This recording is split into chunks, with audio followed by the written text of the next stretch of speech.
The biggest mistake any nigga ever make is getting too comfortable, kicking their feet up, taking that motherfucking victory lap. Cause you ain't never safe. Somebody always out there, watching. And by the time you see him, it's already too late. I think the things you go through make you who you are. Mm-hmm. And in my journey, like, there's certain things that I'm not really, I don't even let it into my system like that. I think depression is a luxury. Wow. Because where I'm from, you can't afford to be depressed. You got to pay the bill, right? Right. So you gotta go to work. You gotta get up. You gotta go do what you gotta do. You got people right now that's at work that don't feel like being there, but they got responsibilities, so they feel uncomfortable while they're working, while they're doing what they gotta do. When these guys get in a slump and they just decide that they're not gonna do anything, I'm like, where they do that at? Right. Even when you're on the street, you got a pack. You just decide not to come outside. Yeah. They're gonna beat you. You're gonna beat to death. Wait till you come out. Now, all of the situations, if you don't have fear, then you just not acknowledging danger. All right. At that point. I learned that in the 50th law. Nah, yeah, but you stupid then. You're not scared of nothing. So you watch that guy that just has zero fear and say, yeah, we can get him. He tough. We're gonna have a hard time chewing on him, but we're gonna get him. Mm-hmm. We get him. Mm-hmm. Like, other than that, you just gotta pay attention to your surroundings and things that's going on. Like, and you say never saying the toughest guy. I'm gonna do what I want to do. Mm-hmm. And then if I die in the process, I was doing what I wanted to do. Mm-hmm. Even the themes. Look, it's power to dollar. Yep. I get hit, I come back. Get rich or die trying. Yeah. Right? And the process, because that's already what I'm feeling like I'm gonna do. I'm in the process. It's the greatest thing is to watch me, because either I'm going to get rich or I'm gonna die in the process. And this is what I'm gonna call a record. I think the only thing that separates people is passion, right? And having the ability to focus on something, or to work on it, will allow you to work hard enough to be good enough at it. That's the Kobe Bryant run. He outworked those people. A lot of people in the league form according to their paycheck.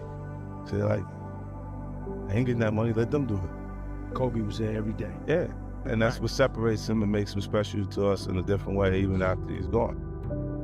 Losing's not an option, then you got to do everything possible to win. And I don't understand how they become complacent and feel like, oh, it's okay. You get people that deal with things by not actually dealing with them.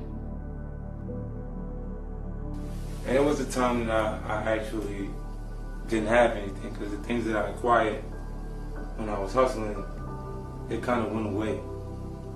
I had to get rid of it in order to have enough to stay afloat. Things don't happen when you want them to happen all the time. It happens when it's supposed to happen. When God has a plan for you to actually be successful, it'll happen for you. So you got to be persistent, consistent, working. I didn't have a plan B. I said it absolutely has to work. So I stayed focused and I made it happen. People are really loyal to their comfort. And when they are forced to actually sustain things that they have, they can get upset with whoever appears to have everything, no problem. Whoever's doing it easy in their mind, because I've been working to consistently keep it like that. I've been on the Forbes list 5 years in a row while I haven't released the album in 5 years, and I haven't released the record. While doing everything else, the part that they feel like isn't working, because when they're not actually making music and we're not really grinding on that level. See, I'm not in the street, but I'm close enough to the street to know exactly what's going on. Call me the fire hydrant. I won't be moved. Mm-hmm. You see what I'm saying? I'll be a part of our culture for a long period of time, because you still won't be able to find someone that has a period of time. It's a 10-year block. There's nothing happening in hip-hop but that. That whole 10 years is... Yeah, and those eras aren't normally decades, man. They're normally a few years. She was there a couple months for a lot. Yeah. Didn't have a major record company marketing to promote my project till 2003. Right. So for that time period, I had to run on my own energy. I had to convince myself that I'm gonna make it. Regardless of how people felt at that time. And what it does is it makes you feel like, well, it made me feel like there's gonna be points that people are gonna mistake my confidence for arrogance, because they don't understand the process I went through. Mm-hmm. And how much I had to believe in myself in order to make these things happen. I feel like you can will yourself into a good space. Mm-hmm. Things that are meant to happen will. If you believe in yourself enough, you can help yourself learn. You can inspire, yourself in different ways where you can actually discipline yourself, to the point that you can become good enough. Like from 97, like when I started writing, it was full time. Like every day I was writing music because I had no choice. If I was gonna stop hustling, then how was I gonna provide or continue the lifestyle that I created for my son's mom, my son, and myself? You can't have any success without jealousy, without envy, or entitlement. Right? Entitlement being the scary part because it's growing in someone you love. It's hard for you to see those things, the change in them. These are loved ones. These are people that are around you that like relatives. You can't choose them. them. Can't choose them. The interesting thing is when we pray for success, we don't pray for jealousy, we don't pray for envy, we don't pray for entitlement. And we can't have those things without success. And this is what changes the relationships around you from the start. Because I wanted everybody to come with me because we went on the road. By the time we got off the tour, I said, I can do whatever I want as long as I keep working. They look at you and say, damn, boy, you're young. Why your clothes look so old? I'm like, oh, man, why you gotta say that? Like, it's just, they would say stuff to me and then they look out for me, but in a different way. Like, they give me, here, you know what that is? Know what to do with it?